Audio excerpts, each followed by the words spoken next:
Contratiempo.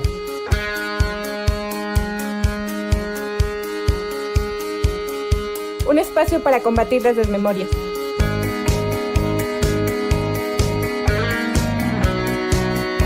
El programa de radio producido por los estudiantes de la Facultad de Historia. Señores, aunque no tengo aquel honor de conocerlos, si no hay justicia para el pueblo, que no haya paz para el gobierno. El caudillo del sur, Emiliano Zapata. Hola, muy buenos días. Estamos aquí iniciando Contratiempo, un programa elaborado con el propósito de combatir las desmemorias.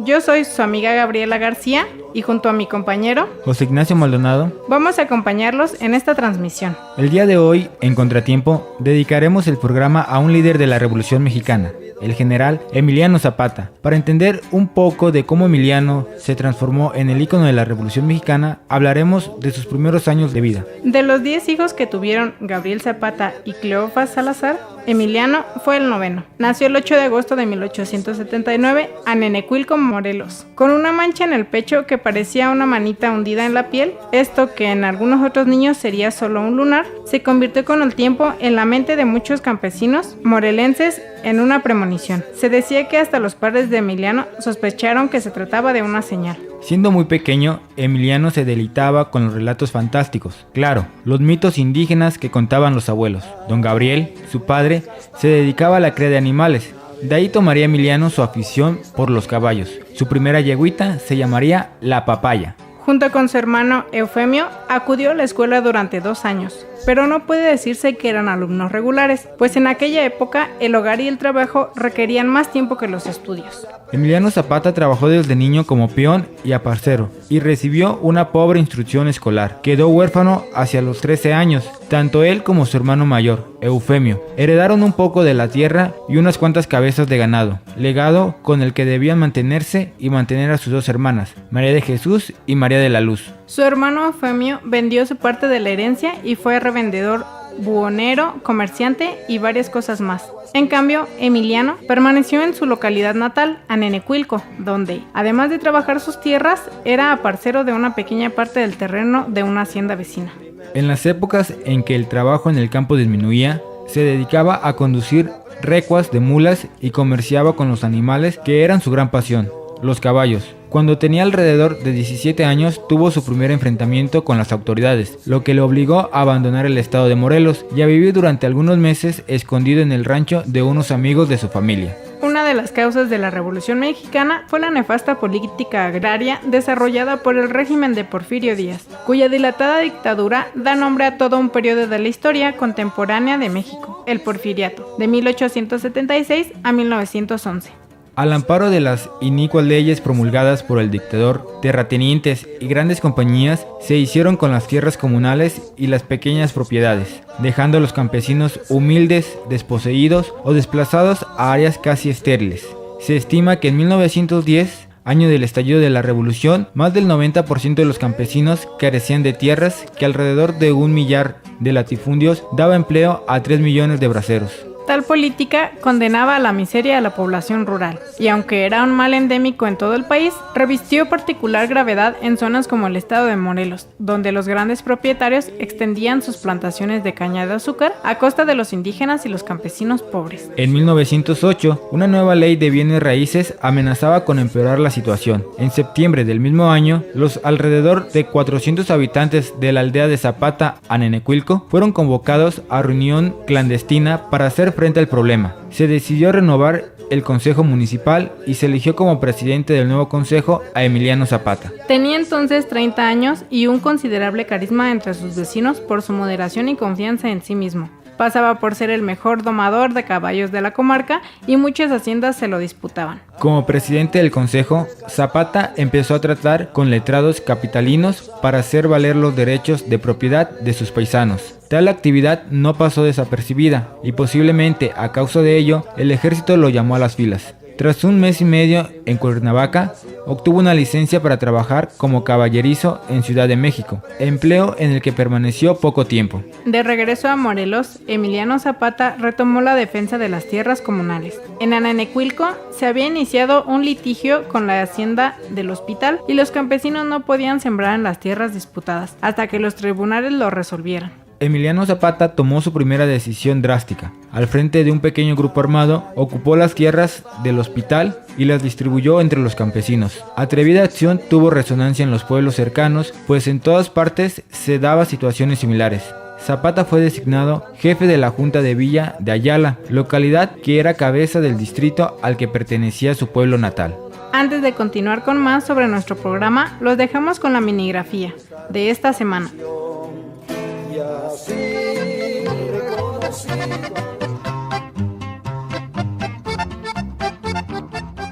Siguiendo la temática del programa, esta semana en Contratiempo, queremos recomendarte la película Viva Zapata, México, 1909. La acción principal tiene lugar en el sur de México, entre 1909 y 1919. Narra la historia de Emiliano Zapata, Marlon Brando, líder del movimiento campesino del estado de Morelos, que reclama las tierras propias ocupadas por terratenientes, donde los enfrentamientos entre los campesinos y los latifundistas no se hacen esperar. Con recelo, Zapata encabeza un grupo de hombres que luchan al sur para derrocar a Porfirio Díaz, en favor de Francisco Ignacio Madero. Tras el triunfo de este, Zapata reclama las tierras de los campesinos, pero no obtiene decisiones inmediatas. Madero es derrocado y asesinado por Huerta. Zapata vuelve entonces a la lucha para derrocar a Huerta, y junto con Pancho Villa, que lucha en el norte, logran derrotarle y este propone a Zapata para que sea presidente.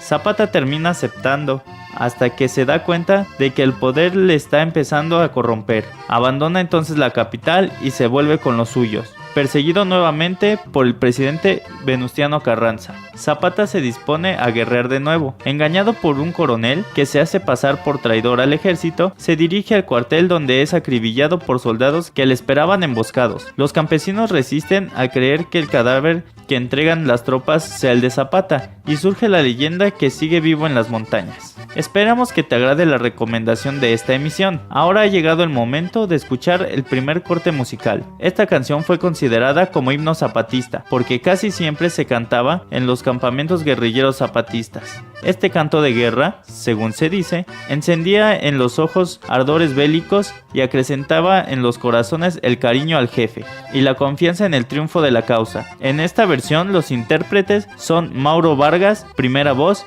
y bajo quinto Ignacio Vargas, segundero. Te invitamos a escuchar Soy Zapatista del estado de Morelos.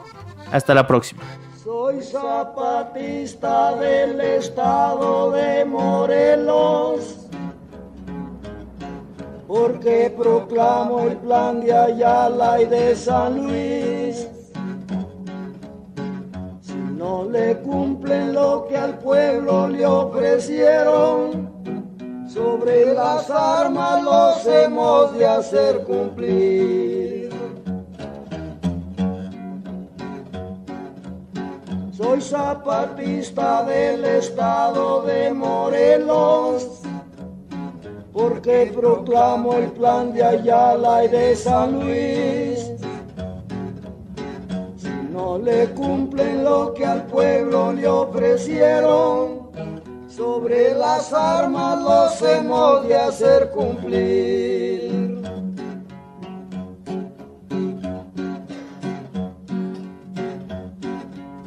Para que adviertan que al pueblo nunca se engaña, ni se le trata con enérgica crueldad.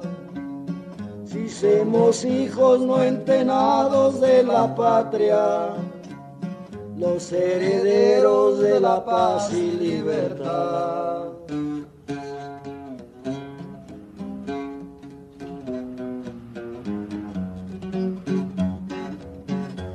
Sublime general, patriota guerrillero, que peleó con gran lealtad por defender su patrio suelo. Espero que ha de triunfar por gracia del Ser Supremo, para poder estar en paz en el estado de Morelos.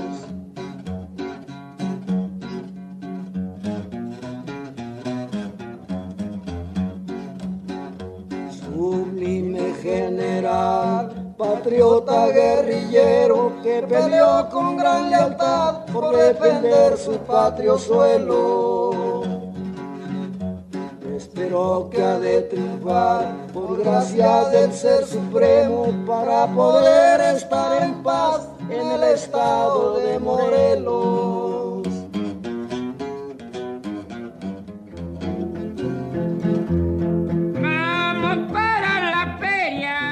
Ya estamos de regreso en Contratiempo, para continuar con el tema de hoy, Emiliano Zapata, el caudillo del sur. El Ejército Libertador del Sur fue el nombre por el que se conocía al grupo de campesinos insurgentes, constituido a las órdenes de Emiliano Zapata. Su desempeño más destacado tuvo lugar en el marco de la Revolución Mexicana, a raíz del derrocamiento de Porfirio Díaz. En sus inicios, el dirigente campesino Emiliano Zapata tenía la formación militar. Siempre manifestó su insatisfacción por la manera en que se hallaban distribuidas las tierras de cultivo y por el poco beneficio que recibía la gente del campo como fruto de su trabajo. En 1910, a raíz de la promulgación del Plan de San Luis Potosí, mediante en el que se rechazaba la reelección de Porfirio Díaz y una serie de reformas de corte agrarista, el ejército se levantó en armas, pronunciándose a favor del líder Francisco I. Madero. Sus acciones fueron decisivas en el posterior derrocamiento de Díaz. El Ejército Libertador del Sur, formado esencialmente por campesinos, desempeñaba en simultáneo el trabajo de la tierra con la actividad militar.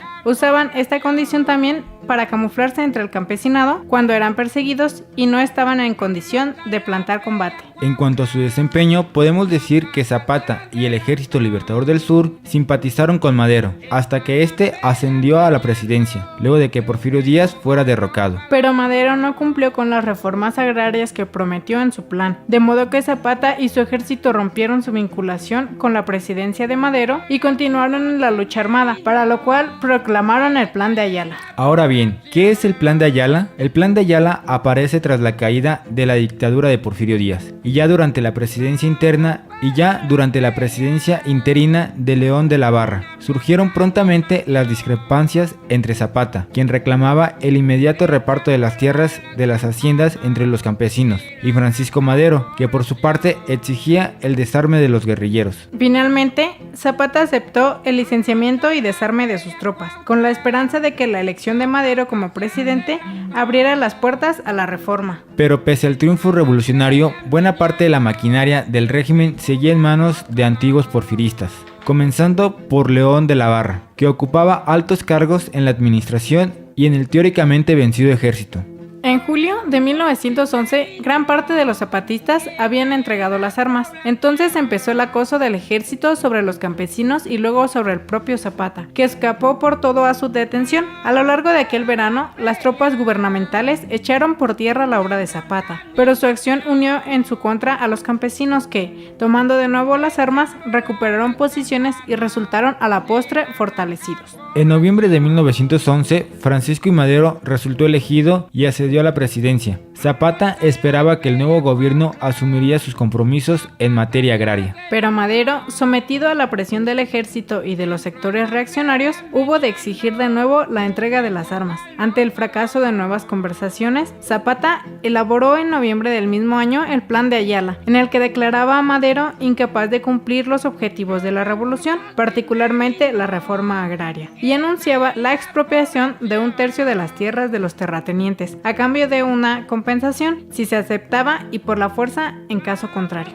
Los que se adhirieron al plan, que eligieron como jefe de la revolución a Pascual Orozco, enarbolaron la bandera de la reforma agraria como prioridad y solicitaron la renuncia del presidente. El resultado de ello fueron nuevos y continuos enfrentamientos armados. Las fuerzas gubernamentales obligaron a Zapata a retirarse a Guerrero. El gobierno controlaba las ciudades y la guerrilla se fortalecía en las áreas rurales, pero ni la brutalidad inicial ni los gestos reformistas encaminados a restarle apoyo lograrían debilitar el movimiento zapatista. Ahora te invitamos a escuchar las recomendaciones culturales que Contratiempo trae para ti. Sigue con nosotros.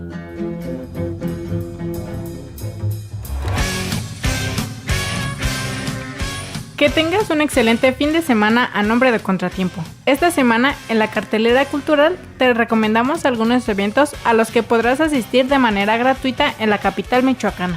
Llega a Morelia el Festival Internacional de Órgano de Morelia, Alfonso Vega Núñez. El prodigioso Wolfgang Amadeus Mozart se hará presente en este concierto a través de la misa para órgano. coro, solistas y orquesta en do mayor, llamada popularmente Misa de Coronación. Se podrán deleitar con las voces de 4 grandes solistas: el tenor Flavio Becerra, el mezzosoprano Sheila Ríos, el soprano Anish Ley Martínez y el bajo Iván Juárez. La cita es este miércoles 28 de noviembre de 20 a 21:30 horas en la Catedral de Morelia. La entrada es totalmente gratis. Y como parte de las actividades de este mismo festival, te invitamos al concierto Órgano y Marimba, donde tendrás la oportunidad para escuchar en todo su esplendor el magnífico órgano monumental de la Catedral de Morelia, que cuenta con 4.600 flautas. No te lo puedes perder. Este concierto será muy especial, pues se trata de una colaboración entre marimba y órgano en manos de los destacados músicos mexicanos Javier Nandayapa y Marco Ángel Sánchez. La cita es el viernes 30 de noviembre de 21 a 22 horas en la Catedral de Morelia. La entrada es totalmente gratuita. Comparte una hora de historias e imaginación. La UNAM Centro Cultural de Morelia te invita a los lunes de cuentacuentos con la participación de Evita Sánchez como intérprete de lenguas y señas mexicanas para sordos, Liz Vega. El evento se realizará este 26 de noviembre al 10 de diciembre con horario de 17:30 a 18:30 horas en el Centro Cultural UNAM Morelia. La entrada es totalmente gratuita. Te esperamos. Esperamos puedas asistir a algunas de las actividades que se están llevando a cabo en la capital michoacana. Ahora te invitamos a escuchar el corrido titulado Un pobre mexicano. Se puede ubicar este corrido en el año de 1913. Recoge una de las más claras expresiones sociales campesinas en contra de Victoriano Huerta y sus voluntarios que lo acompañan. Reclama también justicia del gobierno tirano y despide haciendo un llamado de paz. La interpretación: Francisco Chico Gutiérrez, primera voz y guitarra sexta; Adolfo Almanza, segundero y guitarra sexta.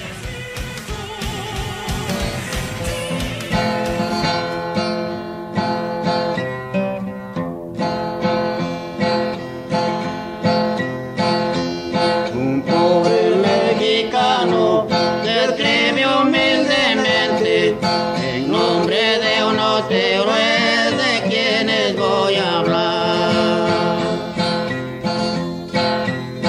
Sus nombres son sagrados, de Francisco y Mendoza, Emiliano Zapata, a quien sujeto está. Mendoza es el modelo de los jefes que operan por todo el sur y centro de México a la vez. Por eso en los estados de Morelos y Puebla hay orden y respeto para todo hombre de bien.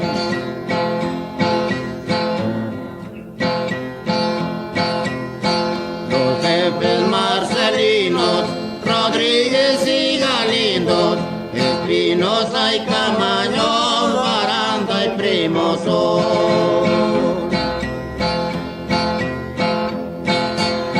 Ignacio Maya y otros, Francisco y José Mozo, Eduardo y Cleopas Torres lucharon con valor.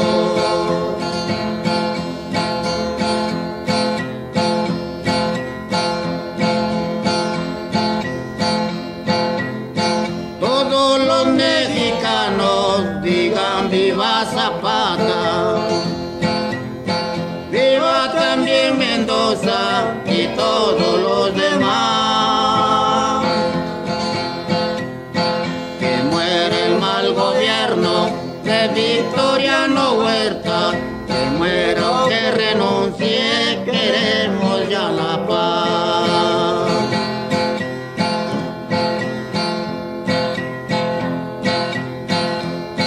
Por todos los traidores que han sido voluntarios, que acompañan a Huerta y a todo su escuadrón. Así los conquistamos, aunque somos hermanos, sepan que aquí Zapata reclama la razón.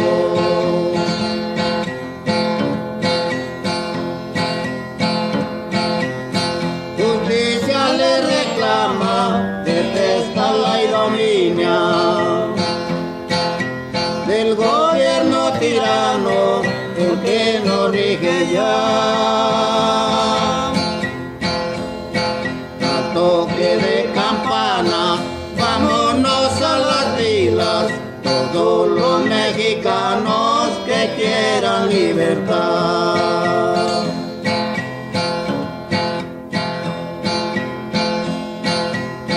Han silbado los cuernos, despierta la mañana, los serenos te ruego tu santa bendición.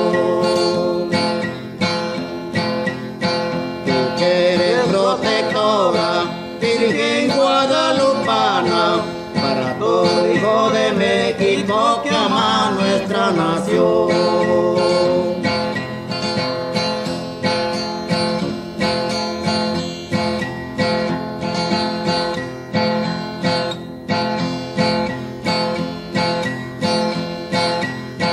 Todos los mexicanos digan viva Zapata,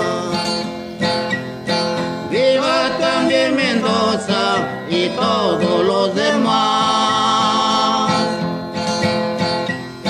Que muera el mal gobierno de Victoriano Huerta, que muera o que renuncie, queremos ya la paz. Viva la independencia, viva la libertad, el plan Villa de Ayala que se dio a conocer. Que goce nuestra patria de paz, tranquilidad, y la nueva reforma resuene por doquier.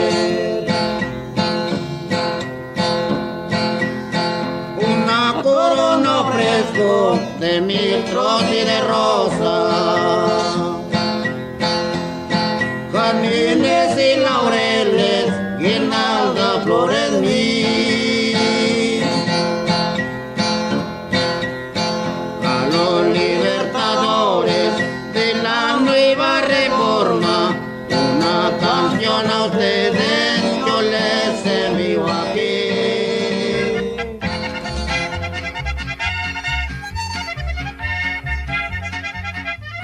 Ya estamos de regreso en Contratiempo para hacer las reflexiones finales en torno al tema de hoy, Emiliano Zapata, el caudillo del sur. Una traición y una emboscada tuvieron lugar para luego verlo caer ante Carranza y su gente en Morelos. Allí murieron los sueños de sus seguidores y del pueblo que pedía la devolución de sus tierras. En 1916, el ejército de Villa había sufrido diversas derrotas a manos del general Álvaro Obregón y, alentado por estos triunfos, el gobierno de Carranza lanzó una ofensiva más cruenta en contra del zapatismo. Pese a que en 1917 Zapata emprendió una contraofensiva que le permitió recuperar diversas zonas, hacia 1918 la resistencia de Zapata estaba replegada. Desesperado por conseguir nuevas alianzas, Zapata fue engañado por Jesús Guajardo. Ese 10 de abril de 1919, el momento de la última batalla, la suerte no acompañaría a Emiliano Zapata. Había creído en Jesús Guajardo, quien para ganar su confianza había matado a 50 soldados federales y le había entregado armamento. Pero solo le había dado pruebas falsas para hacerle caer en la emboscada que le tenía planeada, a él, Pablo González y el propio Venustiano Carranza. Guajardo le habría entregado armamento a Zapata, que se hacía acompañar en ese momento por 100 hombres. Lo siguió hasta la hacienda de Chinameca, Morelos.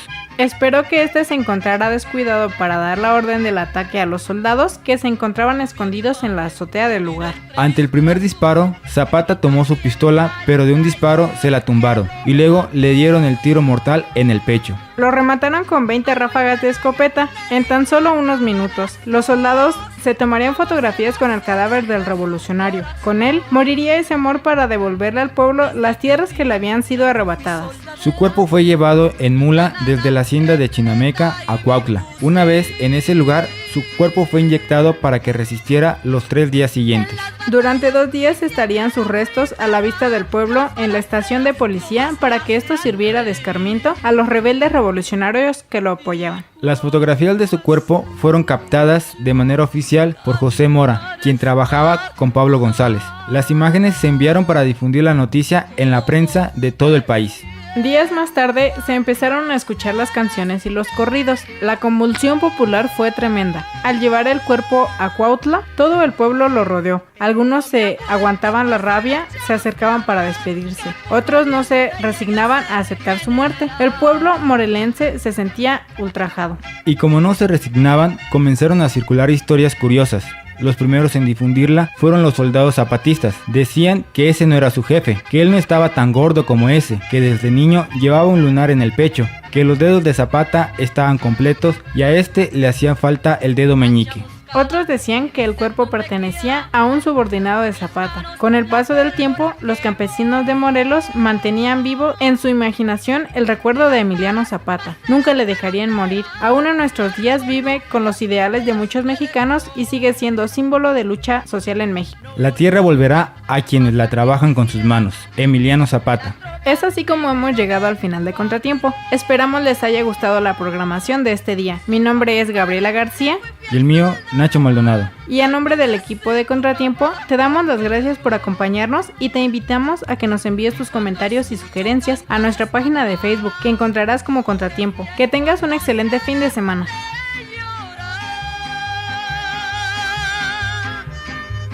Pero me aguanto, pues soy la chamuscada, que por valiente llegué a ser general.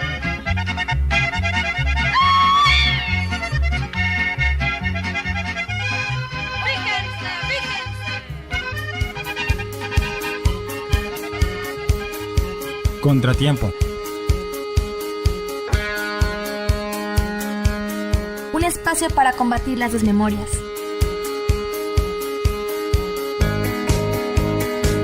Agradecemos el apoyo del equipo de Radio Nicolaita y de las autoridades de la Facultad de Historia para la realización de este programa.